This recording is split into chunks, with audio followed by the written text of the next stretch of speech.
సామ్సంగ్కి అయితే 75, 85, 90, 110. ఇదే కొద్ది తక్కువ. ఇదే తక్కువ, క్వాలిటీ ఇదే బాగుంటుంది.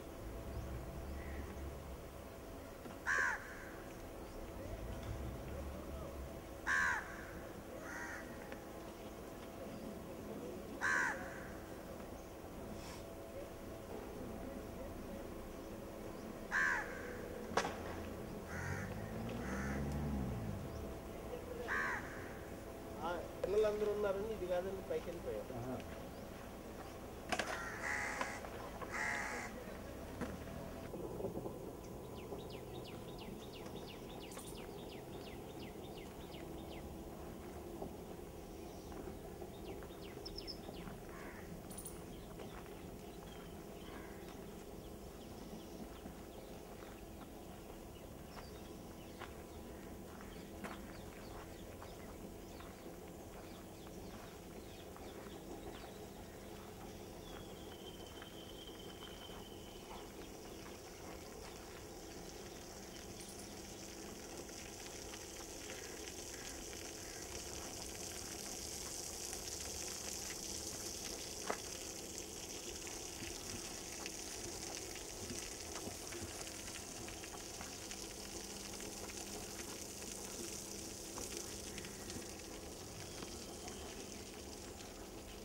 వరకు డాక్టర్లకు హాస్పిటళ్లకే ముట్ట చెబుతున్న నేటి తరానికి ఈ ప్రవచనాలు ఆర్థిక స్తోమత లేని దురదృష్టవశాత్తు ఇక్కడికి దాదాపు 35 కిలోమీటర్ల దూరంలోని పూర్వాంచలి గ్రామంలో నెలకొల్పబడింది. మీకు అవకాశం దొరికినప్పుడల్లా తప్పకుండా అక్కడికి వెళ్ళి మహోన్నత కార్యంలో ప్రధాన పాత్ర పోషిస్తున్నటువంటి గౌరవనీయులు దైవ సమానులు అయిన శ్రీ శోభాకాంత్ గారిని వేదిక మీదకి రావాల్సిందిగా ఆహ్వానిస్తూ ఉన్నాం. ఇక రాజీవ్ భాయ్ గురించి, రాజీవ్ భాయ్ విషయంలో ఎటువంటి పరిచయ వాక్యాలు అవసరం లేదు. వారు గత 15-20 ఏళ్లుగా మన జాతీయ చింతన గురించి, మన జాతీయ చైతన్యం గురించి విస్తరింపజేయగలం. అందుకే వారు ఒక క్రొత్త రూపాన్ని ధరించి మన ముందుకు వచ్చారు. వారు శరీరాన్ని గురించి చర్చిస్తారు. ఈ శరీరం, ఈ ప్రకృతి మనకు ప్రసాదించిన అమూల్యమైన కానుక. ఈ శరీరాన్ని గురించి నిజానికి మనకు తగినంత తెలియదు. ఈ శరీరానికి చెందిన పరిజ్ఞానాన్ని ఎందరో ఋషులు మునులు తమదైన కోణంలో మనకు అందించారు. వారు తమ అనుభవ సారాన్ని తమ గ్రంథాలలో నింపారు. అయితే మనం ఈరోజు ఆ గ్రంథాలను చదవలేకపోతున్నాం. రాసిన అష్టాంగ హృదయము మరియు అష్టాంగ సంగ్రహముల పైన గత 3 ఏళ్లుగా ఎంతో లోతైన పరిశోధనలు చేశారు. వారు గ్రహించిన సత్యాలను మనకు అత్యంత సరళంగా, సులభంగా, సహజంగా అందించడానికి ప్రయత్నిస్తున్నారు. ఎంతో సులభమైన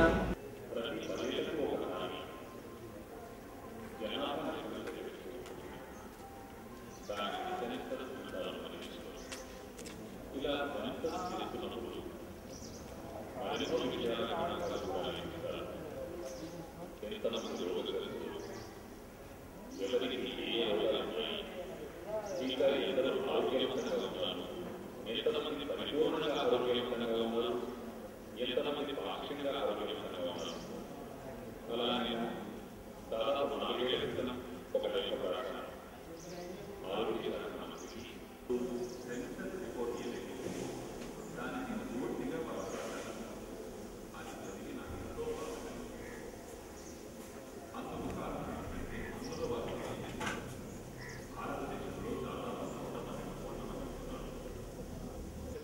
ప్రపంచంలో ఎక్కువ మంది డాక్టర్లు ఇది త్వరగా నయమయ్యే రోగం కాదు అంటారు.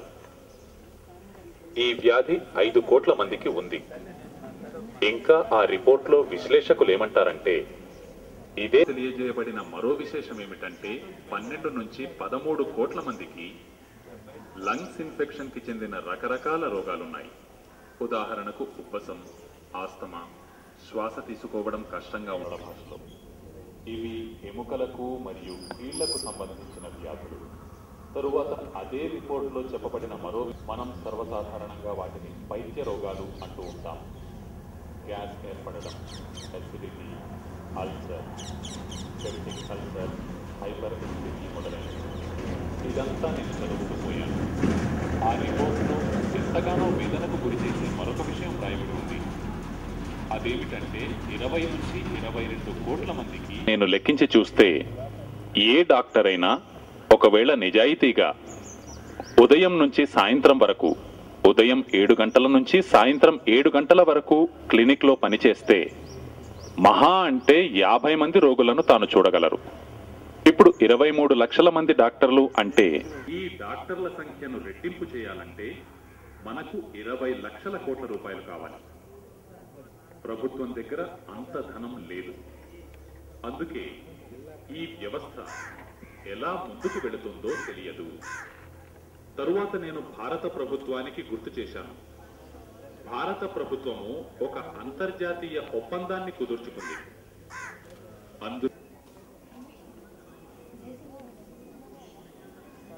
కుమారనా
తప్పకుండా సార్.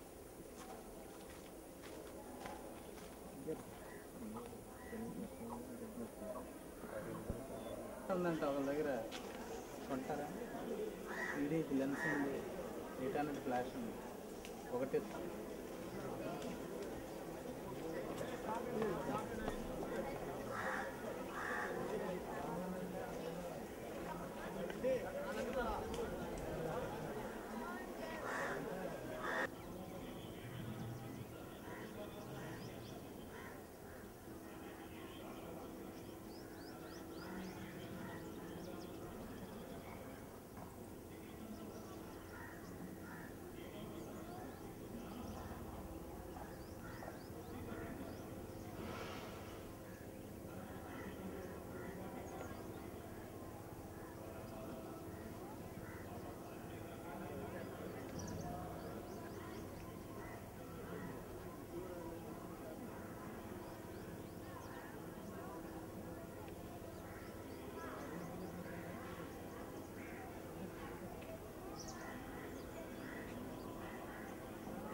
దాంట్లో ఖాళీలు ఉన్నాయని చెప్పారు. ఖాళీలు ఎవరు రాలేదు, నాకెవరు ఖాళీ నాకెవరు ఫోన్ చేయలేదు.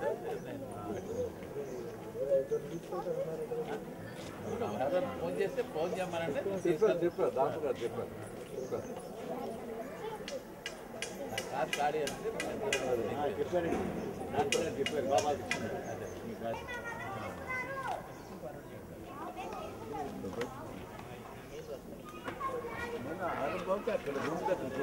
అప్పటికే ఈ చాలా 6:30 సాయంత్రం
నేను ఎవరు వస్తారున్నా వాళ్ళ కోసం చేద్దాం అనుకున్నా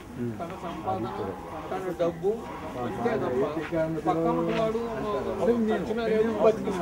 నేను చెప్పింది అదే నేను చేస్తాను ఇక్కడ ఎవరు కాదంటారు ఇవాళ మనుషుల్ని శాసిస్తుంది లోపలికి వెళ్ళారు లోపలికి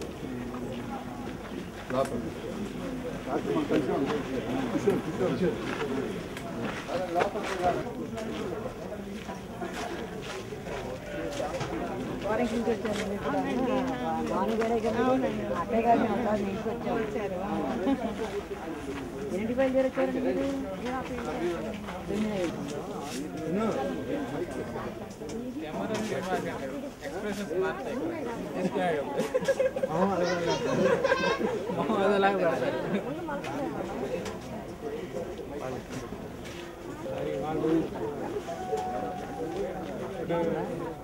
రాగుజా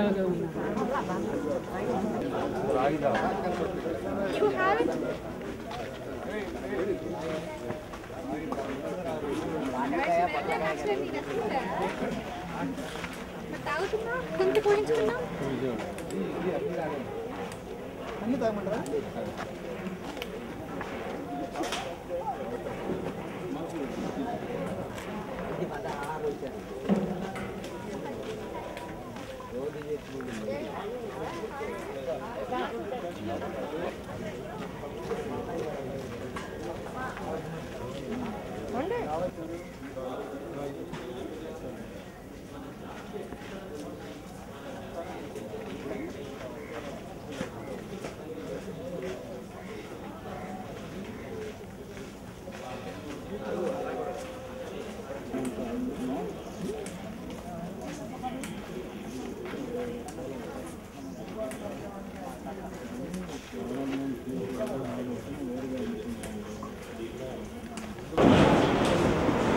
అప్పుడు మన దేశం యొక్క మధ్యమ హృదయుల సెక్రటరీ జవాబిచ్చారు. దేశ ప్రజల యొక్క ఆరోగ్య స్థితిగతులను గురించి ఆ రిపోర్ట్లో తెలియజేయబడిన మరో విశేషం ఏమిటంటే 12 నుంచి 13 కోట్ల మందికి లంగ్స్ ఇన్ఫెక్షన్ చెందిన రకరకాల రోగాలు ఉన్నాయి. ఉదాహరణకు ఆత్మ, శ్వాస తీసుకోవడం కష్టంగా ఉండడం, బ్రాంకియల్ ఆత్మ,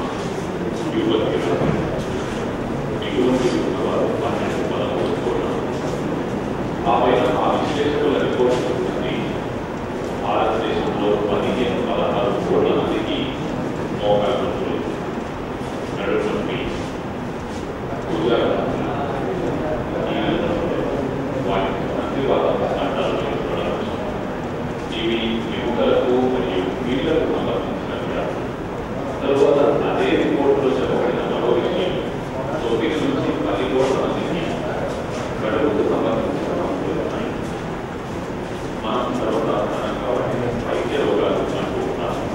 గత 60 సంవత్సరాలుగా స్వాతంత్ర్యం వచ్చిన తరువాత మీకు తెలుసు, ప్రభుత్వం కూడా ఈ విషయాన్ని అంగీకరిస్తుంది. అలోపతి వైద్య విధానం ఎంతగా ప్రగతిని సాధించిందో, డాక్టర్ల సంఖ్య ఎంతగా పెరిగిందో, మందుల సంఖ్య ఎంతగా పెరిగిందో, హాస్పిటల్స్ ఎన్ని పెరిగాయో, ఎన్ని సౌకర్యం ఎంత అధికంగా ఉందంటే తాము అందరు పేషెంట్లను అటెండ్ కాలేకపోతున్నాము అంటారు. రెండు వైపుల నుంచి ఈ విషయాన్ని అర్థం చేసుకున్న తరువాత నాకు వైద్యులు హార్డింగర్ గారు చెప్పిన విషయం అవగతమైంది. అందరూ తమకు తాము వైద్యం చేసుకుంటే అందరూ ఆరోగ్యవంతులవ్వడానికి మార్గం లభిస్తుంది. దానితో నేను ఒకరోజు హార్డింగర్ గారిని అడిగాను, మరి ప్రతి వ్యక్తి తనకు తానే వైద్యం చేసుకోవడం సాధ్యమేనా? మరి మాకు ఇక్కడ డాక్టర్ల అవసరం ఏముంది